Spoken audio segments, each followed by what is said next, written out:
Fala, galera do Meteoro Brasil, segunda entrevista de 2026, aqui abrindo os trabalhos do Meteoro Repórter. Meu nome é Pedro Zambarda, sou jornalista colaborador aqui do canal. Hoje é dia 2 de janeiro de 2026 e eu vou trazer um amigo, um colega e um profissional excepcional. Vinícius Segala é um dos repórteres investigativos mais influentes no país, com reportagens que causam espanto. A gente vai falar de um assunto que dominou as notícias no final de 2025, que foi justamente a série de matérias de Malu Gaspar, baseada em 6 fontes em off, dando a entender que o ministro Alexandre de Moraes teria delinquido ao se encontrar com Gabriel Galípolo, presidente do Banco Central.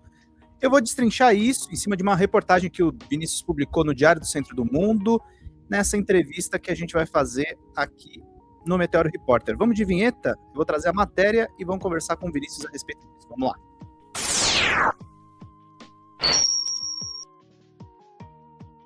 Gente, o Vinícius Segala escreveu essa reportagem que foi publicada no último dia do ano passado, como a imprensa repete contra Moraes e o Supremo Tribunal Federal a estratégia usada contra Lula na Lava Jato. A reportagem do Vinícius destrincha não só essa matéria, essa série de matérias que a Malu Gaspar publicou desde o dia 22 de dezembro, como também cita as matérias que deram origem àquele processo do triplex do presidente Lula. Uma da Tatiana Fará, em 2010, que endossou o processo completamente desqualificado da Lava Jato contra o presidente Lula, e até alguns desdobramentos dessa reportagem da Malu Gaspar, como, por exemplo, a coluna da Eliane Cantanhede, coluna, na verdade não, uma matéria da Eliane Cantanhede com Davi Friedlander no jornal Estado de São Paulo.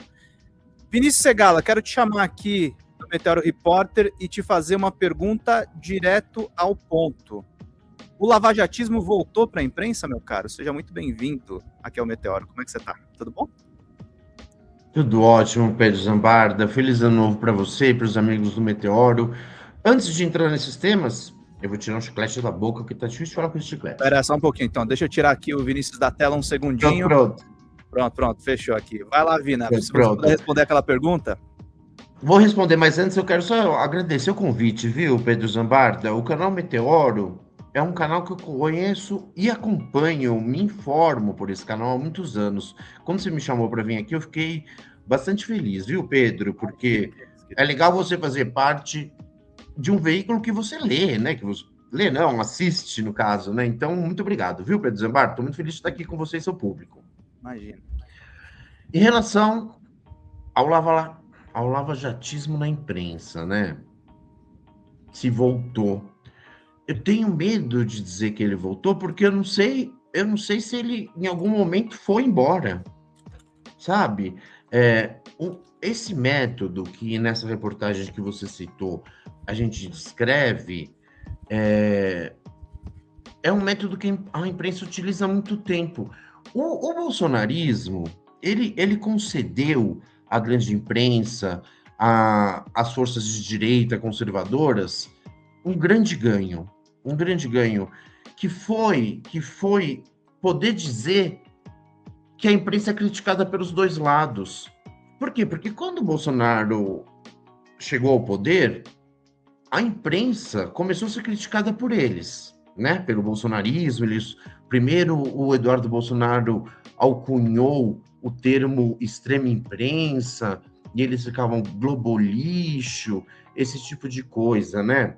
Então, hoje em dia, o que a imprensa faz? Ela tem muitos colunistas da Folha, Fábio Zanini da Folha, alguns outros, ficam falando, olha só como a imprensa é isenta. Quando o PT está no poder, eles ficam falando que a gente é o PIG. Quando o Bolsonaro entra no poder, eles ficam falando que é a extrema imprensa globolixo. Quer dizer que a gente está bem. Quer dizer que quem está no poder acha que a gente é oposição. Simplesmente não é verdade. Não é verdade. Isso foi o grande ganho do centrão, da direita, não da extrema-direita, da direita, com o advento do governo Bolsonaro. Eles ganharam essa carta na manga de dizer somos criticados pelos dois lados. E daí jogaram debaixo do tapete centenas de anos da história do Brasil, da história da imprensa no Brasil. que sempre foi uma imprensa controlada por grupos familiares, que fazem parte da elite do país, e que sempre trabalharam para a manutenção dos privilégios das classes privilegiadas.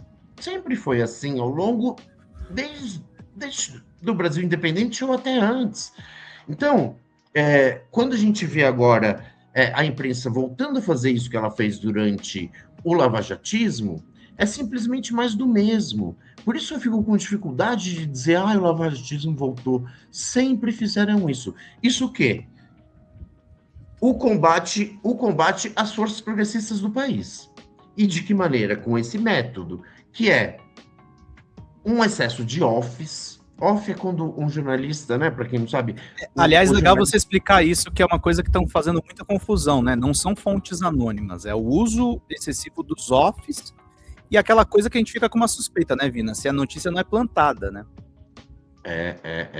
Muito bem colocado, Pedro. As fontes, elas são anônimas para o leitor. Para o jornalista, para a Malu Gaspar, elas não são anônimas. Elas sabem muito bem quem é. Seja agentes do mercado financeiro, seja invenção dela, como a gente vai saber se não é ou não, ela não dá prova. As fontes, elas são anônimas para o leitor. Para jornalista, se chama off. O off é o quê? Quando você ouve uma fonte, dando o benefício da dúvida que a Malu simplesmente não inventou, né? Porque não tem prova que ela não inventou. Mas vamos dar o benefício da dúvida, que ela não inventou, que ela ouviu em off. Off é quando uma fonte fala uma coisa para você e fala, olha, você pode publicar o que eu disse, mas você não pode dizer o meu nome, você não pode dizer quem te contou isso. Isso é o off jornalístico. Ele é muito utilizado, e se bem utilizado, não há nenhum problema na sua utilização.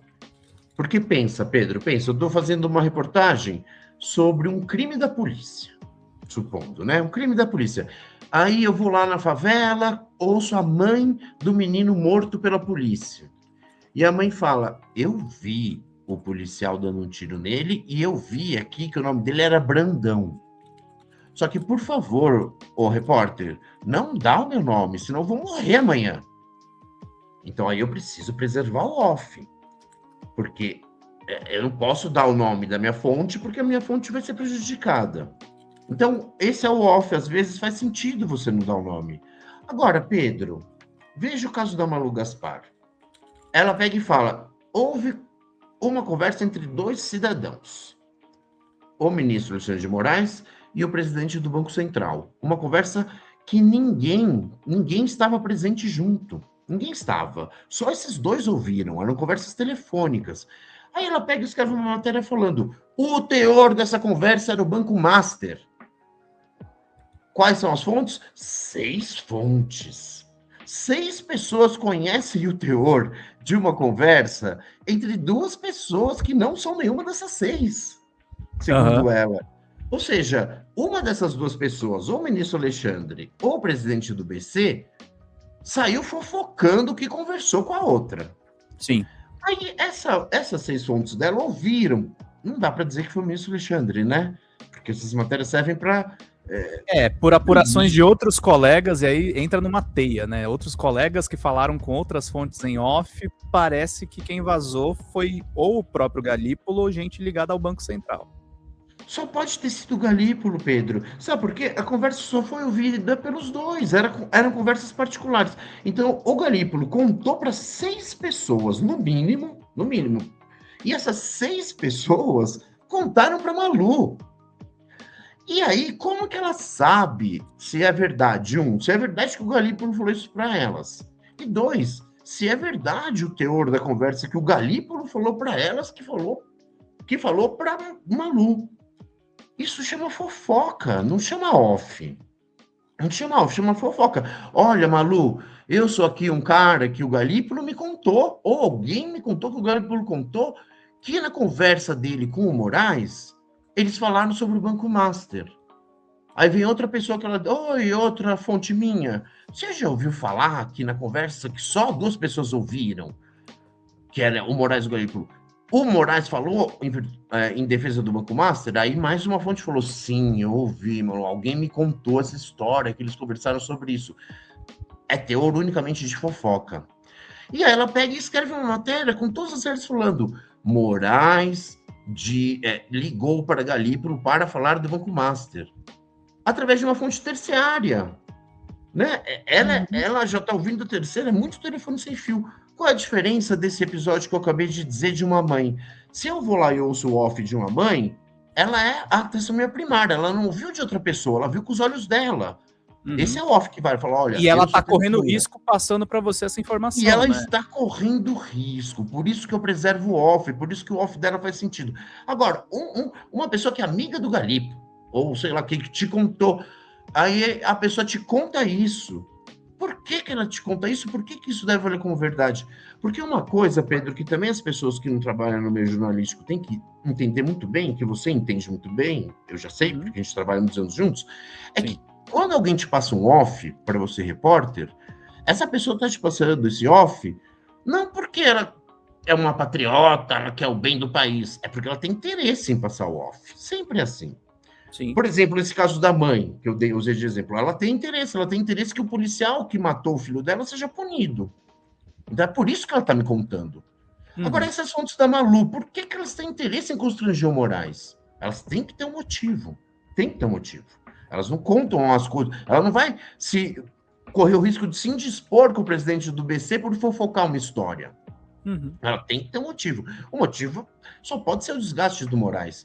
Portanto, quando uma fonte te traz um off, ela tem um interesse. Igualzinho um delator, quando ele faz uma delação premiada, ele tem um interesse. Ele tem um interesse em que se reduza as penalidades que ele vai receber no processo que ele está sofrendo. Porque, né, delação premiada ela é um artifício utilizado por réus da justiça para diminuir as suas penas.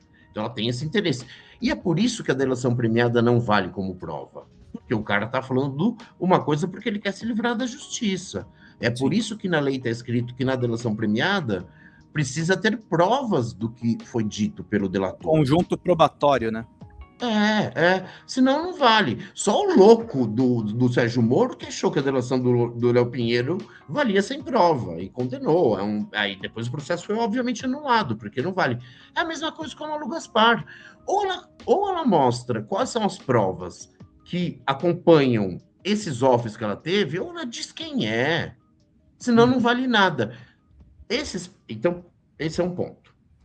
O off sempre tem um interesse da fonte, que quando diz para o jornalista alguma coisa em off, ela tem um interesse.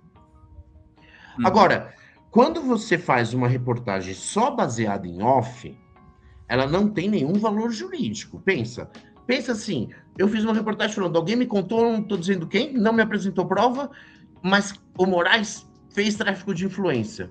Pensa o Gonê, o Procurador-Geral da República, como que ele pode utilizar como indício probatório, como um fator inicial de uma investigação, algo que ele não tem a menor prova. A Malu disse que alguém disse. E aí, a Malu fica brava. Ela ficou brava com o Gonê, que ele recusou os pedidos de abertura de investigação que eram só baseados nas reportagens dela. Mas o Gonê não tinha o que fazer. Você não pode abrir uma investigação baseada em fofoca. Não pode. E ainda mais quando os dois lados estão negando que o assunto principal foi o Banco Master. Aí que tá, ninguém diz que o banco não foi mencionado. Mas tem duas coisas aí em questão, né, Vinícius? Eu também acho ruim. Não é esquisito, eu acho ruim a esposa do ministro Alexandre ter esse contrato. Mas o fato é que não há ilegalidade, ainda mais ela tá indo no banco. A questão é essa. E aí a conversa entre os dois era sobre lei Magnitsky, que é o que importa. O que eles estão falando em on é isso, que o papo era outro. A gente tava falando de arroz e feijão e, sei lá, alguém mencionou macarrão no meio. E aí a Malu Gaspar noticia macarrão. Olha, Pedro, são duas... Ela fez mais de uma reportagem, eu considero duas coisas diferentes. Uma é a reportagem dela dando conta desse contrato de 129 milhões, né? Essa, ela mostrou um trecho do contrato, pelo menos um arremedo de prova, né? Que não é ilegal, e a gente vai ver se existe mesmo esse contrato, Isso é uma coisa. Agora, sobre o fato que ela afirmou que o Moraes conversou no telefone com o Galípolo sobre o Banco Master, que seria o tráfico de influência, isso não tem nem arremedos de prova. Não tem nada. Não tem nada. É só a Malu afirmando o negócio sem prova. Qualquer pessoa precisa ter prova, jornalista ou não, para abrir uma investigação contra a outra. E por que a Malu e o Jornal Globo acreditaram que essa matéria dela de fofoca, sem citar fonte, sem citar prova nenhuma, serviria para abertura de um inquérito, de uma investigação, eventualmente de um processo contra o Moraes? Porque este é o expediente utilizado pelo Jornal Globo e pela imprensa para trazer as instituições de investigação e controle ao ataque de quem eles querem que ataque. Foi assim que foi com a Lava Jato e com o processo do Triplex. É isso que está nessa reportagem que você citou. Essa reportagem do Jornal Globo de 2010 era uma reportagem da Tatiana Fará, uma repórter do Globo, com quem eu já trabalhei, inclusive, no Jornal Globo mesmo, aqui em São Paulo, na sucursal aqui de São Paulo.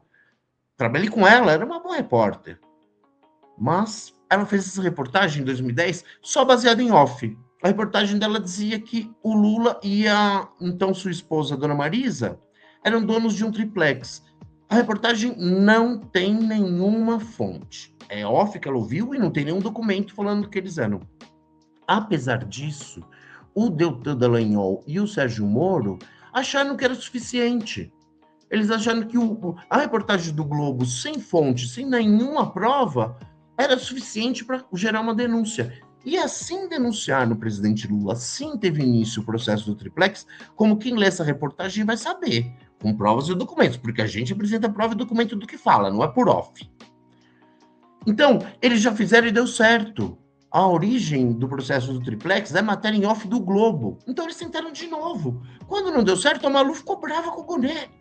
Aí ela arrumou outra pessoa para provocar a PGR, que é um vereador de Curitiba, o zero e vezeiro na prática de fake news para fazer política, o tal do Guilherme Kilt, uma coisa assim. Só que agora não colou, Pedro. Então eles estão tentando agora usar os mesmos métodos que eles usaram durante a Lava Jato, só que eles esqueceram de combinar com o Gonet. O Gonet não é o Dallagnol, o Gonet não é o Sérgio Moro. E isso está irritando a imprensa e apesar de estar irritando a imprensa, não vai dar em nada. Eu lamento pela Malu. Se ela ficar muito irritada, morde o braço. Talvez ela se acalme. Que passa, né? Ô, Vina, eu e você, nós somos insuspeitos, assim, que tem a campanha contrária a nós também diz assim, esses caras aí são defensores do Alexandre de Moraes. Você já questionou muito dos procedimentos do ministro Alexandre, e eu tenho texto antigo no DCM que eu chamava o Alexandre, na época, ministro do Temer, de golpista. Então aqui não se trata da defesa da pessoa física do ministro do Supremo Tribunal Federal. A questão é o seguinte, o julgamento do golpe, a impressão que eu tenho com essas matérias e esses offs e esse questionamento que, assim, você pode dizer que é correto dos ministros e das suas esposas, os caras, no final das contas, querem melar o julgamento do golpe, né, Vinícius? A gente vai falar também um pouco da prisão do Felipe G. Martins que aconteceu hoje. Eles estão tentando, de alguma forma, afrouxar as penas, né? Pode ser. Eu não sei se a gente precisava entrar na cabeça dessa gente para saber essa resposta, né? Mas, assim, o que me parece claro, evidente, é que a imprensa ela já está de volta ao modus operandi pré-eleitoral e eleitoral, que é sempre tentar arrumar uma terceira via e tentar, de alguma maneira, minar a candidatura do Partido dos Trabalhadores, que é o que eles sempre fizeram desde que o PT foi fundado.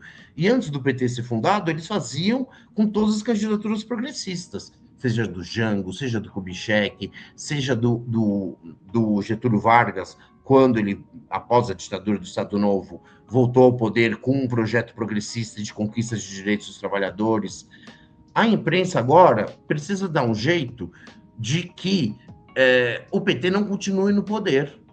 Esse sempre é o objetivo deles, tirar a esquerda do poder aqui e em todos os países da América Latina. O Grupo Clarim faz o mesmo, na Argentina o Grupo El Mercúrio, no Chile faz o mesmo. Eles são grupos familiares da elite dos seus países e não querem a continuidade de governos progressistas. Agora, o que a imprensa está lidando? O Flávio Bolsonaro lança uma candidatura pouco competitiva. A terceira via deles, para variar, não teve competência de construir candidatura nenhuma para concorrer com a extrema-direita. Então, o que eles precisam é ficar minando o Partido dos Trabalhadores para que ele não vença.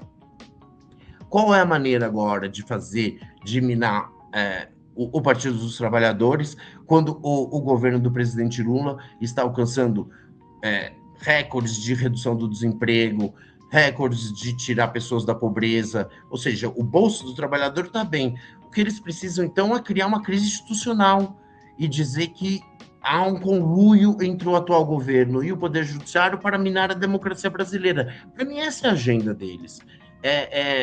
Minar a credibilidade deste governo e do Partido dos Trabalhadores por meio de uma falsa acusação de que eles estão conluídos com o STF e o STF é poluído por esquemas de corrupção.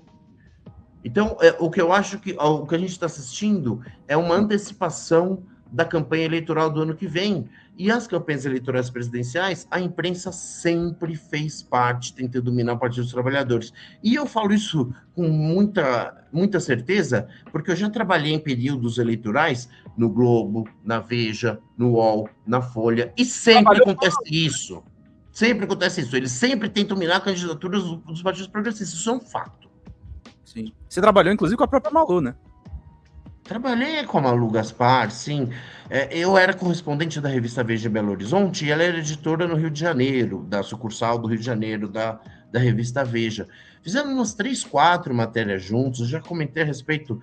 Ela é uma jornalista que trabalha para o capital, que trabalha para as empresas que ela não estaria aí. Ficou um tempo na Piauí, ganhou ares de uma jornalista independente que ela não é.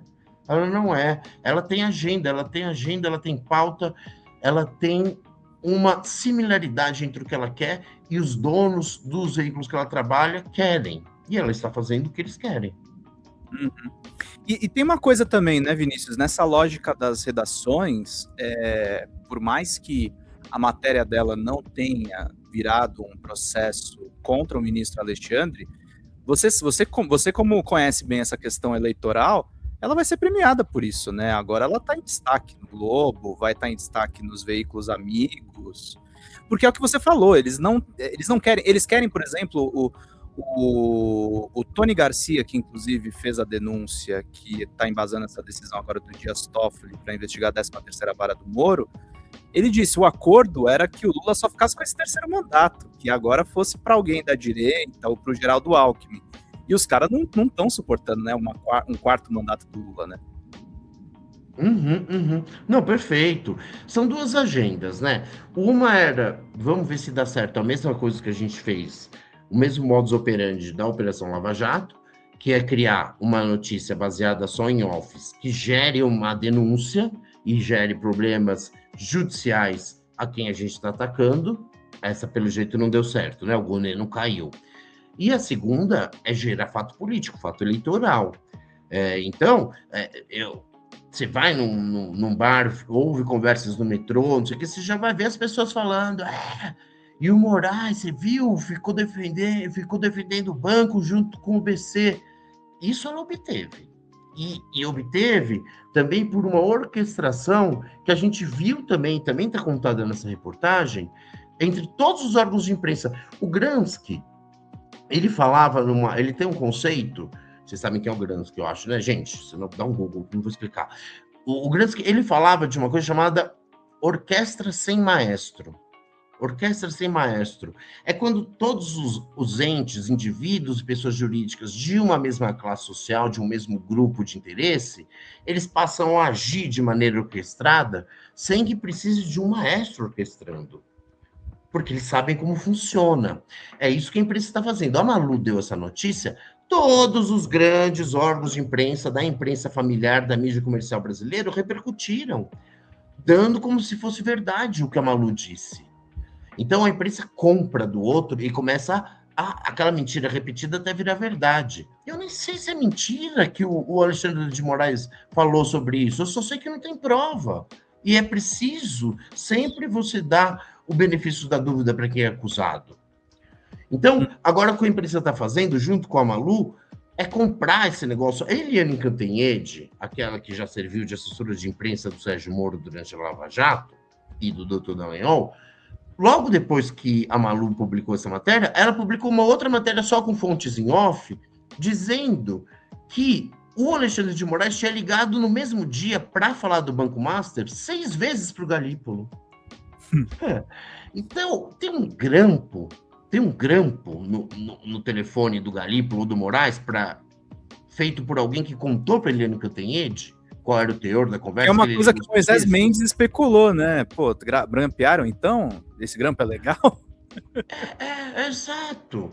Porque como que a Eliane Cantanhede sabe que o cara ligou 6 vezes? Ou ela tem conhecimento por meio de uma interceptação telefônica, que ela teve acesso ao conteúdo da investigação, que baseada nessa interceptação, então ela sabe de primeira mão, ou é de novo fofoca, ou é de novo alguém que ouviu de um dos dois, que só pode ser o Galípolo, que o Moraes ligou 6 vezes para ele. E como é que ela dá de verdade para uma coisa que ela ouviu de uma fonte terciária, meu Deus do céu?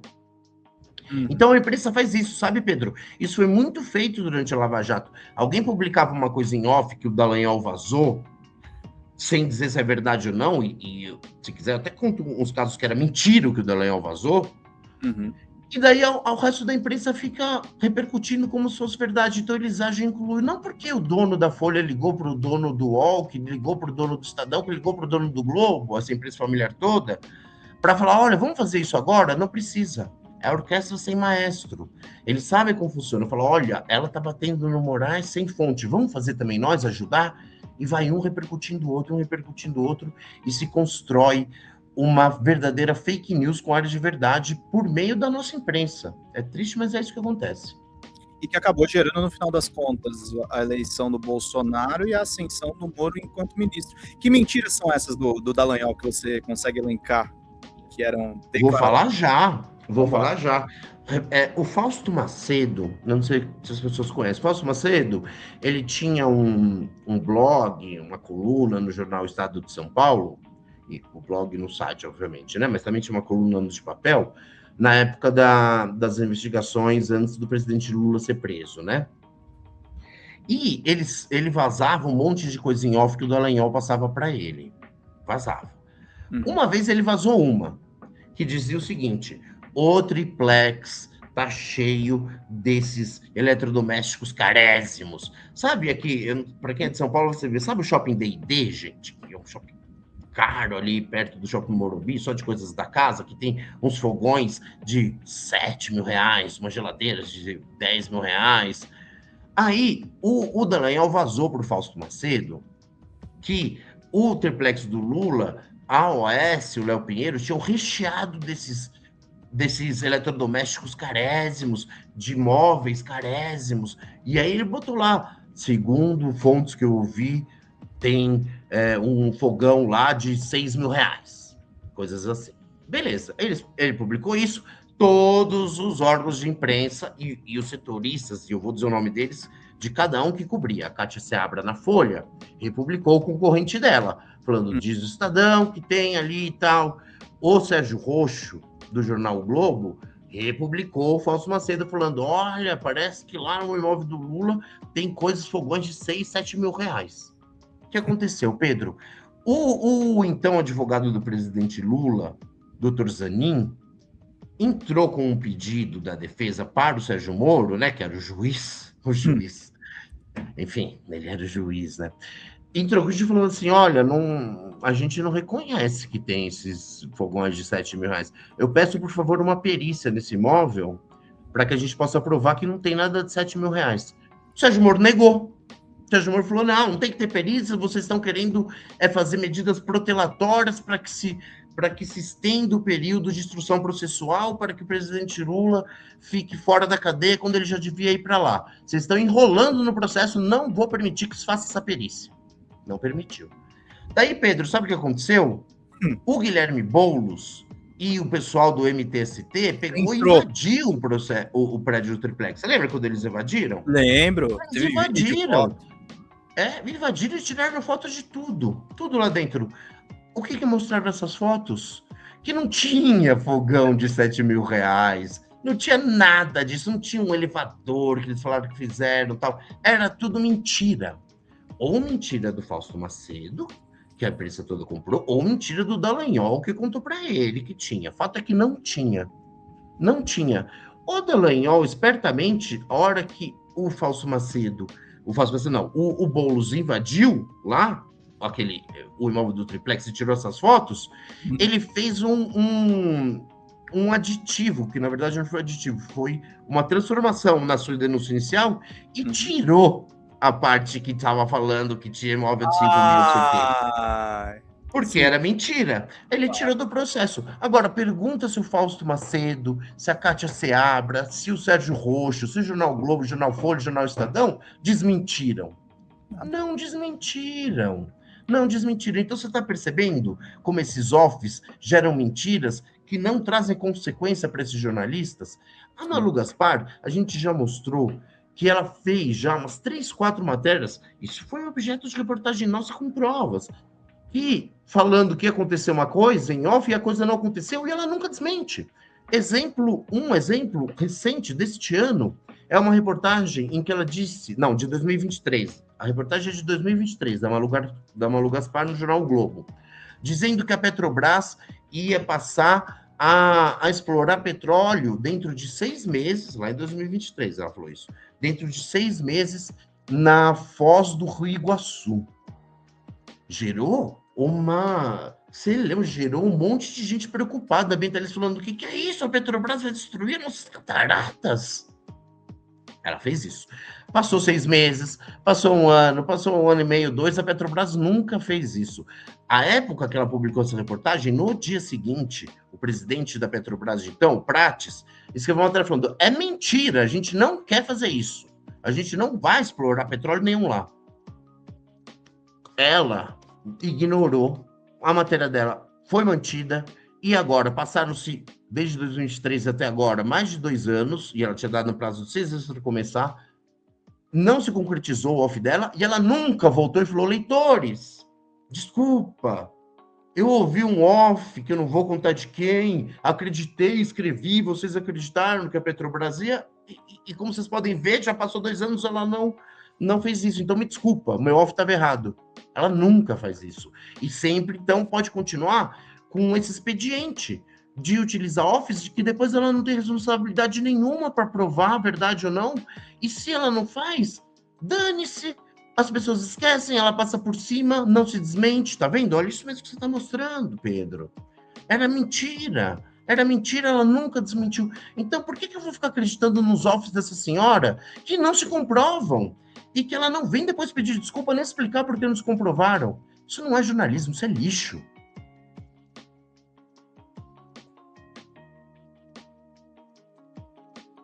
Pedro, você tá mutado, meu querido. Tá me ouvindo agora? Uhum. Eu tinha me mutado aqui para não dar ruído. E a gente ficou anos e anos dos 4 anos do Bolsonaro, né, falando... Ficou essa imprensa dita profissional, não... O Bolsonaro, e de fato, ele criou um gabinete do ódio com veículos dele próprio, mas assim, o que o pessoal não para pensar, né, Vinícius, que esse ódio à esquerda, isso foi criado na imprensa hegemônica, né, cara, no jornalismo dito profissional, em campanha para evitar as vitórias petistas, né, no caso aí, ela fez uma matéria para descredibilizar a Petrobras. Quantas fake news a Petrobras não foi vítima da imprensa hegemônica? Justamente por ser uma empresa pública, por ser uma empresa sustentada muito pelo Estado. Ela é a vítima perfeita, né?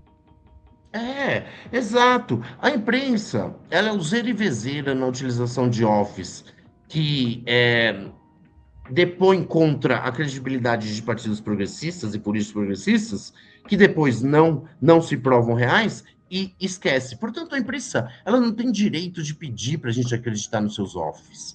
E eu vou falar alguns offs da imprensa e matérias que não se provaram verdade desde o início do governo do Partido dos Trabalhadores. Quem é mais velho aqui vai lembrar de uma fake news da década de 80, de que existia um túnel, gente, um túnel entre a casa do então sindicalista Luiz Inácio Lula da Silva, em São Bernardo, e uma mansão no Morumbi, na zona sul de São Paulo, que ele teria ganho dos donos das empresas automobilísticas, porque ele seria um pelego. O Jornal Estado de São Paulo deu essa notícia. Que tinha esse túnel. É uma óbvia fake news, não é fake news, né? Ao tempo ele nunca desmentiu. O jornal, a televisão, a Rede Globo e o jornal o Globo deram a notícia de que os sequestradores do Abílio Diniz eram petistas, estavam com a camisa do PT. Depois descobriram que a polícia deu uma camiseta do PT para os caras que tinham sequestrado ele e mandaram usar para tirar foto. A imprensa nunca desmentiu. A imprensa deu a notícia falsa de que a presidenta Dilma estava louca. A revista Isto É falou, ela está tomando remédios, não sei o que. Depois ela ganhou um processo na justiça da revista Isto É, provando que nunca tinha tomado os remédios que a Isto É falou. A Isto É nunca desmentiu. A mesma Isto É disse que o Lula tinha uma casa no Uruguai, disse que o Lula recebeu uma mala de dinheiro num porto de uma pessoa ligada ao OAS e ao Odebrecht, que também era mentira, foi provado que é mentira e nunca desmentiu. Então a imprensa está acostumada a usar offs para manchar a imagem dos partidos de esquerda. E quando eles não se comprovam, eles contam com a falta de memória do leitor. Então não dá para a gente não pode dar o benefício da dúvida quando um órgão de imprensa desses da imprensa familiar vem só com off, porque eles já provaram que eles usam off para falar mentira. Então não dá, simplesmente não dá. E é o que você falou, o método lavajatista não morreu, né? A gente, aliás, custa pensar se vai morrer algum dia, né, Vina? É isso mesmo, Pedro, ele não morreu, ele deu um tempo, numa época, foram obrigados, com o advento da Vaza Jato, a admitir que houve um conluio entre o Poder Judiciário e o Ministério Público para condenar o Partido dos Trabalhadores. Nunca assumiram, nunca admitiram, nunca pediram desculpa, nunca fizeram meia-culpa por terem auxiliado nesse conluio. Fizeram a egípcia, deram um beijinho no ombro e falaram não tem nada a ver com isso. E aí publicaram, né? A Veja publicou, a Folha publicou, a Vaza Jato, sem pedir desculpa por ter apoiado aquele lixo. O método deu um tempo depois da Vaza Jato e com a presidência do Jair Bolsonaro, porque aí sim eles viram o que é perseguição à imprensa, né? Aí eles viram o que era o puxadinho, o que era o gabinete do ódio, e aí eles ficaram piano com o método lavajatista. Falaram, nossa, aí pode se virar contra a gente. Foi só o presidente Lula ganhar a nova eleição que voltou à carga, igualzinho. Não dá para a gente querer encarar essa imprensa familiar brasileira como uma imprensa imparcial. E é por isso, porque essa imprensa é tão parcial, que surgiram os blogs progressistas, que eles chamavam de blogs sujos, a imprensa independente, de arte centro do mundo. Esses órgãos surgiram durante o governo Lula porque falaram, olha, a imprensa tem lado. Sim. Precisa, então, ter uma outra imprensa que também tenha lado para as pessoas economizarem. Assim foram criados os blogs progressistas, só que com uma diferença. Enquanto a imprensa tinha lado e fingia que não tinha, os veículos independentes falaram, a gente tem lado. A gente tem lado, estamos admitindo. Aqui não tem palhaçada. E tudo que a gente publicar vai ser com prova, não vai ser com off. Isso. E a prova de que a imprensa tem lado foi o surgimento desses blogs progressistas. Essa é a prova. Não, e uma coisa até, a cofundadora do Meteoro aqui, a Ana Lesnovski, que a gente já conversou bastante a respeito disso, o Meteoro também é posicionado claramente à esquerda e é aquela coisa, o jornalista convive com a subjetividade, né, Vinícius? Não existe essa coisa que meio que a Globo e os grandes veículos criaram, que é assim, o jornalista é totalmente imparcial. Não tem como, você é influenciado pelas suas fontes, você é influenciado pelo meio que você vive, a quem você serve, e se essa imprensa é essa imprensa de famílias hereditárias, não tem como eles fazerem um jornalismo honesto contra partidos de esquerda, né, cara? Não tem como, isso sempre vai ter um viés de campanha, né? Pois é. É por isso, porque é impossível a imparcialidade, que a gente... E até porque é do ser humano, pelo amor de Deus. Uma matéria, mesmo que eu não use adjetivo nenhum, advérbio de modo nenhum, ela vai ter o meu ponto de vista escrito lá, porque quando você faz a edição, quando você escolhe qual informação você vai privilegiar de contar naquele espaço que você está escrevendo, isso já é uma parcialidade. Quando você escolhe o que é importante eu falar e o que eu vou deixar de lado porque não tem espaço, isso já é uma escolha individual que envolve o seu ponto de vista. Então, é inerente a qualquer atividade humana a parcialidade, ela parte do ponto de vista de quem atua. Então, não, é impossível a imparcialidade. Mas a imparcialidade deveria ser, para a imprensa dita neutra, a cenoura na frente do burro. Sabe a cenoura na frente do burro? O burro vai correr sempre, ele nunca vai alcançar. Mas ele sempre tem que buscar alcançar para que seja o menor possível a parcialidade. Como que você consegue obter a maior proximidade entre o burro e a cenoura? Ser mais imparcial possível, por meio de protocolos estabelecidos. Quais são esses protocolos que estão no manual da Folha que eles ignoram, inclusive? Quais são os protocolos? Olha, off só vai ser publicado se tiver comprovação. A gente vai dar um espaço semelhante para um ponto de vista e para o outro. Agora, eles mesmos que escreveram, tá lá no manual deles, mas, por exemplo, a Rede Globo, né, no debate de 89, entre Lula e Collor, concedeu mais tempo na edição no Jornal Nacional, mais tempo, uns 50%, 60% de tempo a mais para o Collor do que para o Lula, na hora da edição das falas dele. Já contrariaram esses protocolos que existem para você conseguir garantir um mínimo de imparcialidade. A imprensa também tem nos seus manuais falando, a gente só vai publicar off se tiver algum tipo de comprovação. E contrariam, como a Malu Gaspar está contrariando. Então, foram criados, ao longo da história do jornalismo, protocolos para reduzir o subjetivismo do fazer da imprensa. Só que quando eles querem atacar o campo progressista, eles simplesmente ignoram esses protocolos que eles dizem seguir. Aí fica difícil, né, Pedro? Fica difícil e aí contamina toda a percepção da população sobre o factual, claro, né? Essa que é a questão. Claro. Meu querido, eu queria conversar contigo 2 horas, a gente se conhece faz tempo e tem muita coisa para ser conversada, mas só para encerrar, uma última pergunta que eu tenho para ti. Hoje aconteceu a prisão do Felipe G. Martins, que é aquele ex-assessor do Jair Bolsonaro, olavista, e que já foi condenado na questão do processo do golpe. O advogado dele, que é aquele Jeffrey Chiquini, já está dizendo que é uma medida de vingança, que é perseguição. E a gente estava conversando aqui até no bastidor, né, Vina? Tava rolando aquela tese de que poderia rolar uma anistia para os condenados. Cara, com todas essas pressões para cima do ministro Alexandre, me mudou tudo, né? Eu acho que... E ainda mais com eles rompendo cautelar, com tentativas de fuga, essa turma vai acabar presa bastante tempo, né, Vinícius? Ô Pedro, será que a gente não podia, para discutir isso, colocar aqui um trecho do que disse o Felipe Martins a respeito dessa prisão do cliente, que disse o advogado do Felipe Martins a respeito dessa confissão do cliente dele, dessa prisão do cliente dele, quero dizer? Tá com link fácil? Senão... Eu tô e já acabei de te mandar aqui, meu querido, no nosso chat privado aqui, ó. Vamos pegar aqui agora. Vamos ver ele depois eu comento em cima? Vamos agora, peraí, só um pouquinho. Deixa eu trocar o link aqui.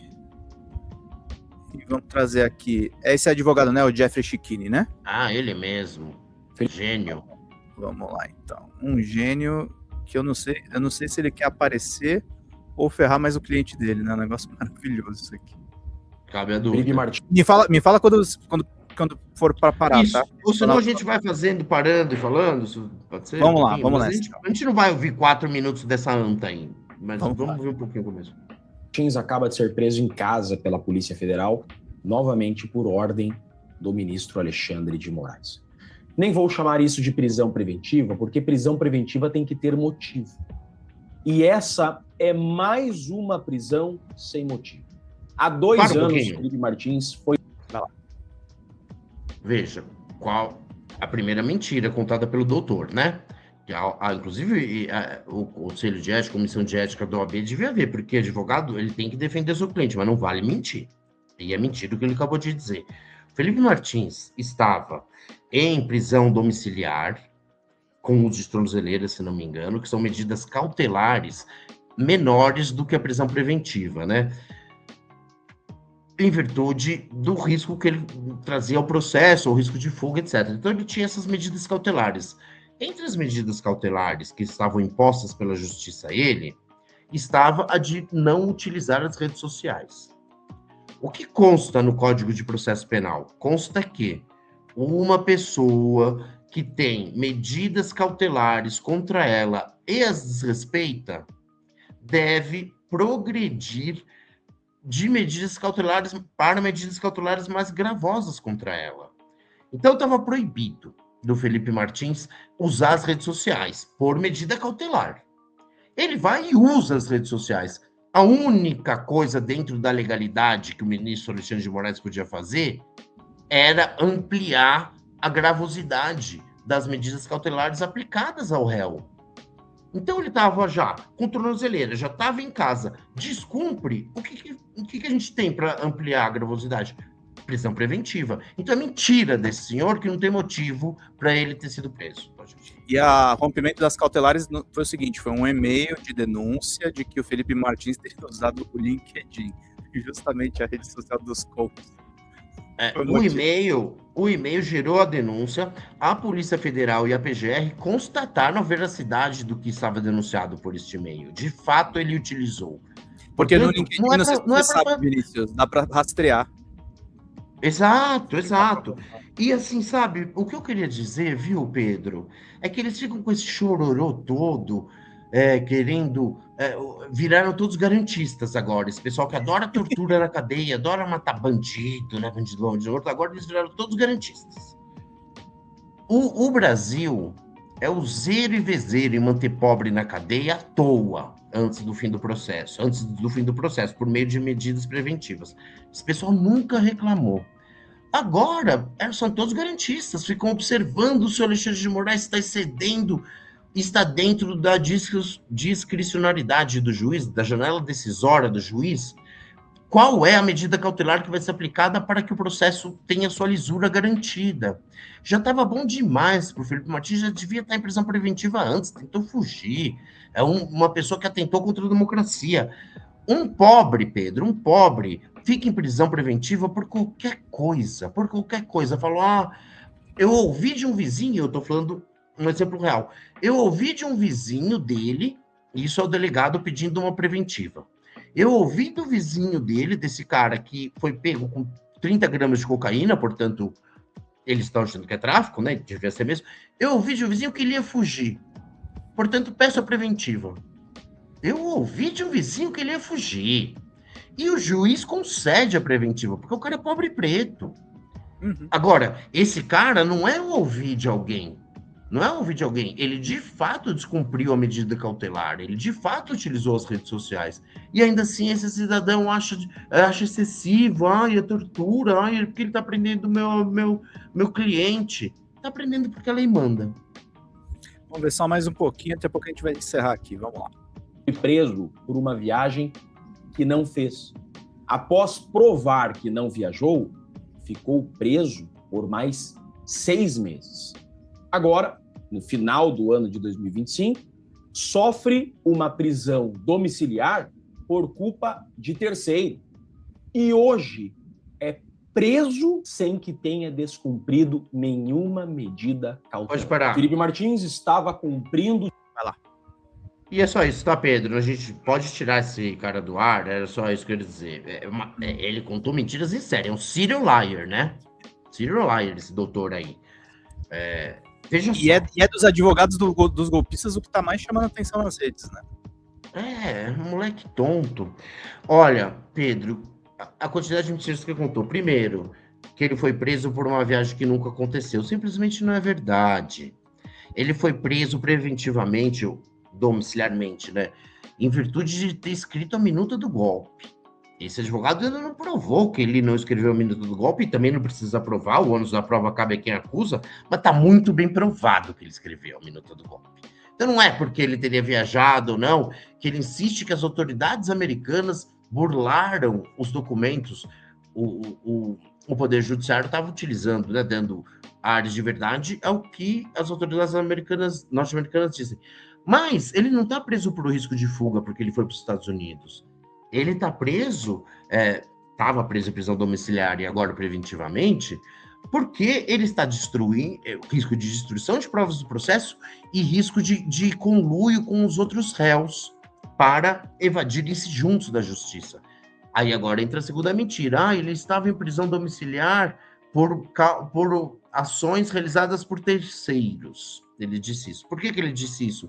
Porque depois que o Ramagem fugiu, e teve um outro que tentou fugir depois do Ramagem ainda, eu acho, o Alexandre de Moraes falou assim, olha, vamos prender todo mundo que é réu. Por que ele fez isso? Não é por ação de terceiros que o outro foi punido. Essas pessoas, o Ramagem, o Felipe Martins e outros que se evadiram do território brasileiro para frustrar a condição da justiça de puni-los, todas essas pessoas que fugiram fazem parte de um grupo que é réu por organização criminosa, ORCRIM. Ele é acusado, entre outros crimes, de fazer parte de uma organização criminosa. Quando você é acusado de fazer parte de uma organização criminosa e as pessoas que são acusadas junto com você começam a se evadir do país, nada mais justo que o ministro fale, gente, até acabar o processo, todo esse pessoal da ORCRIM vai ter que ficar na cadeia. Não é porque o terceiro fez, é porque ele faz parte, ele fez parte de uma organização criminosa que continua delinquindo na medida em que tenta frustrar a justiça. Então, é por causa dele mesmo, é porque ele faz parte de uma quadrilha que está se evadindo aos poucos que ele foi preso. Não é por ação de terceiros. Se ele não tivesse sendo acusado com um indício probatório suficiente de fazer parte de um ORCRIM com o Ramagem podia fugir, não ia ter nada a ver com ele. Só que acontece que todo o pessoal do ORCRIM dele fica fugindo. Ele quer o quê? Só que a justiça fica assistindo a organização criminosa inteira fugir? Não. Então é mentira dele que é por terceiros. E finalmente, para encerrar, viu, Pedro Zambardo, essa questão do Felipe Martins, o advogado mente novamente ao dizer que o seu cliente estava sob um excesso de punição prévia ao processo por parte do Poder Judiciário. Por quê? Porque houve, ao longo de todo o processo, todas as possibilidades deste advogado provar essas coisas que ele está dizendo. Ele entrou com uma série de recursos que foram conhecidos pela Justiça. A Justiça, antes de analisar o mérito de um recurso, ela decide se ela conhece ou não do recurso. Quer dizer, ela fala, esse advogado não cumpriu os requisitos formais, sei lá, não colocou a assinatura do cliente dele, então não vou conhecer, ou não tem nenhum sentido o que ele está falando, não dá nem para conhecer porque não tem nenhum resquício de prova. Nunca aconteceu isso com todos os recursos desse senhor. Todos foram apreciados, ele foi convidado a mostrar prova e infelizmente não conseguiu. Então não adianta ele vir a público tentar fazer valer o que ele não conseguiu fazer valer no processo formal, simplesmente por falta de provas do que ele alega. Sabe? Então, é uma mentira completa. O Brasil está mais seguro com o Felipe Martins na cadeia. Concordo em todos os aspectos, Vinícius Segala. Meu querido, estamos estourados aqui de horário, eu queria te agradecer, quero te convidar mais vezes quando a gente tiver reportagem sua para repercutir também sobre esses assuntos jurídicos, porque, para quem não sabe, o Vinícius é quase um advogado. E ele exerce seus conhecimentos jurídicos aí fazendo ótimo jornalismo. Querido, se cuida, um abração e força para todos nós. Até mais, Vinícius. Até mais, Pedro. Muito obrigado. Esse foi meu primeiro compromisso profissional no ano de 2026, viu? Estou muito orgulhoso de ter sido aqui no Meteoro e a seu convite. Um beijo para você. Um abraço, querido. Feliz ano novo para nós. Tchau, tchau. Feliz ano novo. Isso aí, gente. Vinícius Segala conosco. Vamos de vinheta final.